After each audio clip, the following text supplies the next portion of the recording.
What's up, y'all? Welcome, guys, to another episode of Clarified Moments, where we hope to bring a level of clarity to your consciousness, to your view, to your perspective, and to your world. So, I was checking this Freddy P video out, and I found it very interesting. I wanted to touch on it today. I wanted to touch on some things that a lot of people, is a taboo, especially in the Black community. We kind of like sweep it under the rug. It's become a big cliche word right now, and that's mental health. And I think that that's part of what Freddy P is struggling with. There's some other things, and we're going to touch on this. But at the end of the day, I know from experience, my mental psyche, my perception of myself, my identity that I had formed about myself based off what everyone else was thinking and based off what the world says I'm supposed to be, and not what I was created to be or designed to be. See, that's that self-awareness that comes from the Most High, comes from God above. And a lot of folks that, especially men, because we have this expectation that we put on ourselves, that others put on us, that can really be toxic for us, as well as everybody around us. Everybody. But it's no laughing matter, seriously though. And I'm listening to him, and he's contemplated suicide. I've contemplated suicide personally on many occasions in my life. I remember in high school, I thought about it. I remember later in my adult life, I thought about it. And even most recently, after I got the divorce. And thank God I had loved ones surrounding me, because pouring into me, showing me how much I'm appreciated and valued, even though, and we all fall short of the glory. And that's another thing that I think is not touched on enough, how humanity or society projects this expectation on man to be perfect. And then on the flip side, what's kind of ironic is, depending on what industry you're in, it's kind of a sleight of the hand type of thing. They kind of overlook it. So if you're an entertainer, you're allowed to be imperfect. If you are one of the elites, you're a basketball player, you're a rapper, you're a rock star in the hood. You know, even when I was in the hood and I was doing things that I'm not necessarily proud of, because of the value that I brought to the table, and the monetary value, put it like that I brought to the table. A lot of folks that I thought would criticize me or not be very favorable to me because of the lifestyle I was living, it was like, it is what it is. So we got a lot of work to do. We got a lot of things that we need to correct in this, I guess you can say, for lack of a better term, in this manhood psyche in relation to what we're supposed to be and how we're supposed to operate. But I'm listening to him, and you guys remember this part.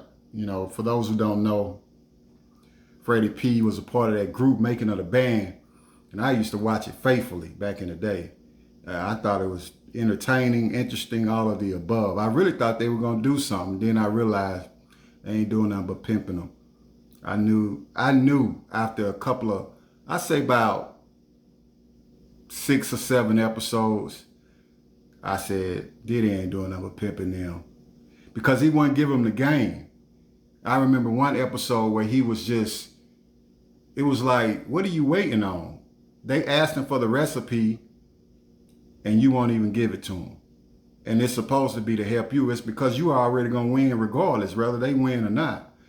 But that's a whole nother conversation. So you guys remember this episode where he sent them to get some cheesecake, and Freddy P gonna touch on it in his video, but I wanted to play part of that original video back. I think it was back in maybe the 90s, early or late 90s. I'm not even sure when, but I do remember watching it like I said, faithfully, weekly. But check it out. It's that simple. It's that simple. This ain't gonna be easy. This right here is the way I run my. I'm gonna be up in here making hits. I'm here. Ain't gonna stop. This y'all decision on your lives. If y'all bucking on this little right here, I definitely don't want to with y'all. Niggas want this man, but we was just on the tip like you was trying to put us out there like a bitch or something, like make us walk all the way to Brooklyn, like, you know what I'm saying? I don't really care however you took it or whatever went through your mind. It was a mission that had to be done. All this psychological, that's ego. So the ego's in your way. So the ego made the decision, especially with a like you, when I helped get your ass out of a situation and you looking at me in my face telling me you ain't gonna do something. I can see if I told you to go rob a bank, you know what I'm saying? I'm doing some, I'm gonna go get some cheesecake. You got that much ego? Go do your thing, man. Don't sit here and be talking about it, man. Be fly about it. Get your swag on, walk that way. Your is that way, do it. If you want to think about it, or if you ain't gonna walk that way, walk to Brooklyn and be happy about it.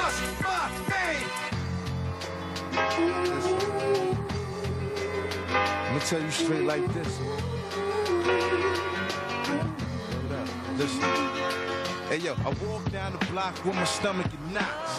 Spend time running the We ain't got nothing else. Ain't nothing else. Fred! Hello! Fred! Y'all got me I'm telling you, man. Ooh, man, that man. Come on, man.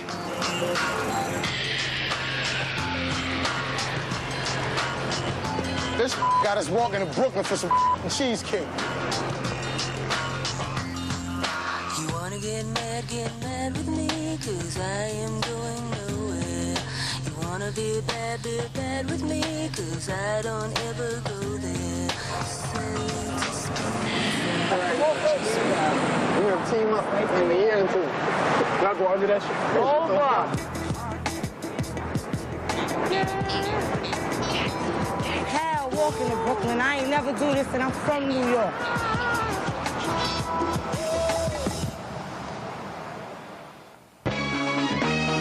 Just Blaze. Oh, baby. Yeah, so, you know, my man wasn't going. It's like, man, I feel like you know, basically you got me lost in the sauce. I'm not, dude, what we doing? I'm supposed to be here. My talents is supposed to, you know, catapult me to that level. I appreciate the opportunity, but demeaning me, nah, I don't rock with that. And that's another thing, you know, men in general, we're proud. We're, you know, and I know, you know, there's a biblical proverb that talks about pride comes before the fall. But we do have a certain level, at least you should have a certain level of self-respect. There's certain things you just can't do. There's code of conduct. There's things that you just draw the line in the sand. And unfortunately, nowadays, that's not the case. But back in the day, solid 10 toes down homies and folks that I knew that traveled in all walks of life, whether you was a hood dude or whether you went to work, you was a granddad. Like my granddad, he had a code of conduct. He had to draw lines in the sand of certain things he just wouldn't do. My uncles, you know what I'm saying? Like I had people in my life that I watched and I'm like, okay, that's you know, that's real talk right there. That's 100. That's clear conscious thought. But yeah, so nowadays it's just different, but he wasn't going, and I get it. And when I remember seeing it, and I said to myself, what is he doing? Why is he doing that? I mean, what's the point? And you know, who knows what's in that man's heart, which is another thing. That's a whole nother conversation. We're gonna touch on that too, but let's listen to a little bit of Freddy P talk about, you know, how that made him feel and where he's at this point in his life and why, and then we're gonna talk about why that psyche is zombie-like thought.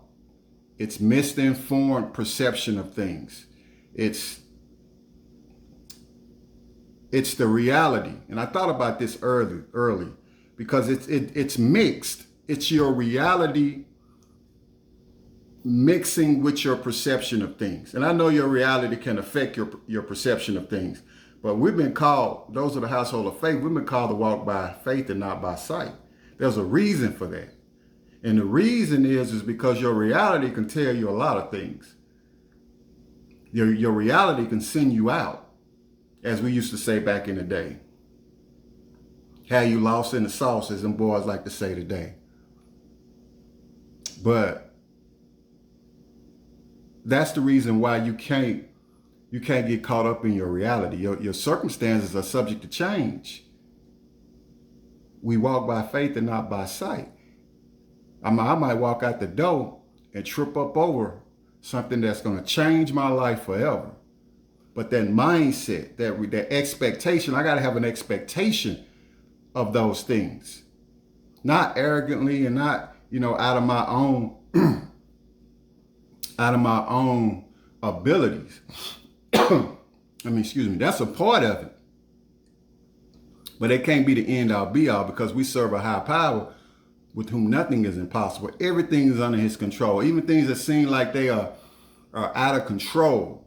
He's orchestrating for his will, his good, his perfect and faithful purpose. Not just for him, but for you too. So for the guys that's out there listening and it might be in this headspace where they're feeling unappreciated, they're feeling that the value of who they are is attached to, associated with what they have or what they don't have, or even someone else's perception of them. Now, I'm not tripping. I'm not going to say that there shouldn't be a certain weight or value put on how others perceive you or see you, because it's about your moral character when it comes to that. Like, I want people to see me as a stand-up guy, so to speak, someone who's faithful and responsible. And I've fallen short on many occasions in my life, and I felt bad about it. But I felt bad about it because I let myself down. I let those around me down who I love. And those are the ones that I'm talking about, how they see you. And then, of course, how God sees you. But the outsiders, those on the outside looking in, those, as they say, haters, those that ain't going to change their perception of you no matter what you do, you're on a treadmill for nothing. You're a hamster in a treadmill, and it's not going to change anything. Real talk. But this year alone, I done contemplated suicide 2 or 3 times. I done pictured my brother walking in, finding me dead. I cried a few times thinking about leaving my son, because you just get tired of life. It's like no matter what you try to do, you just got to keep battling. Niggas got their foot on your neck. Niggas want to see you fall. And it be niggas, you know what I'm saying, like, it's this nigga Puffy. And my main motherfucking reason why I really hate fucking life, dog. Like, people don't even understand. Like, I don't even give a fuck. But I've never been to a point where I've thought of suicide my whole life. Never. I think I'm a gangster. You know, I tapped out. I partake in my share of street things that might occur. I apologize for my sins every night.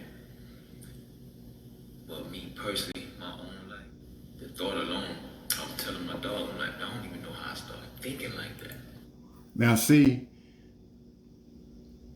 he said he don't even know how he started thinking like that. I could tell you from experience how he started thinking like that. It's because he didn't keep his heart. There's an old biblical proverb that says, keep your heart with all diligence, for out of it are the issues of life. See, nature hates a vacuum, right? See, if you remove the air from a bottle and it'll try to get back in it. But if you fill the bottle with something substantial, the air will stay out. So your life cannot stay a spiritual void. It's got to be filled. And it's either going to be filled with good or evil. Good thoughts or evil thoughts. It's either going to be filled with life or death. And when you realize that, and that's when you become, or you should become, focused on saturating your heart and your mind with those things that are going to not gas you up, as they say, to go left. Not gas you up to have you thinking suicidal thoughts in this instance, like, or either like I was, Not to gas you up to feel like that you're empty unless you have this, that, and the other. Not to gas you up to have you thinking that you don't have anything to offer to life. There's no value associated with you. But to gas you up to pursue the potential that lies on the inside of you. Understand that you're a man created in the image of God. Like you was a man created with a purpose. You was designed like nobody else. Meaning there's something you were sent here to accomplish that no one else is going to accomplish but you. If you die and don't accomplish it, nobody else is going to accomplish it. Not like you. The uniqueness of who you are was designed to accomplish something in a unique way. I know what my design, creation, and purpose is. And that's part of what we were all created to do, and that's to breathe life into every situation. That's what we're supposed to be doing. As a husband, I breathe life into my wife. I breathe life into my sons and daughters. I breathe life into anyone that I may encounter. Not death. That's what the world says you're supposed to do. Chop it down. But when you don't know that, that's when you start questioning reality. This man is at a crossroad. It might be a good thing if the right man come into his life, the right man, the right group of man with the right mindset that's going to point and say, listen, bro, we ain't doing that. You got too much to live for. You got a son. You got family that love you. I know you know that. But at the end of the day, I love you. I don't even know you, but I love you. Why? Because I'm supposed to. I would say that how can I love God who I've never seen and hate my brother? Dude, I love you, man. Even if you hate me, I love you. Real talk. Like I got folks that hate me for what I stand for. They know where I came from. They know what I did. And I'm not proud of it. And I even operated in some hate back then. A lot of them didn't know it. But I did. Because I went about all that talk, man. I just went about it. I ain't want that type of energy, but I wasn't afraid of that type of energy. Real talk. But that being said, someone has to pour into this man. Somebody has to remind him of who he is and why he was put here, what he was created for. And that's to add and bring value. You got too much to do. And it's outside of your talents. Your gifts and talents have their place. But it has a small percentage, a small portion of what you was designed to accomplish. Like my gifts and talents to add value to any and everyone in every situation supersedes, or not supersedes, is minimized in comparison to the overall end game, the goal. My gifts and talents play a part in it, but they're not the end all be all. I'm still was called and created with a purpose to do that. Even if I didn't have any gifts and talents. I just had to figure out another way to do it. Matter of fact, by me simply existing, that's what I'm supposed to do. See, that vacuum we was talking about earlier, I believe that's what has happened to him. He's been pouring the wrong thing, he's been allowing the wrong thing in. And now, like most men, the sum total of who they think they are revolves around how much money they got, how much influence they got. If I influence one person off this video, I'm Gucci.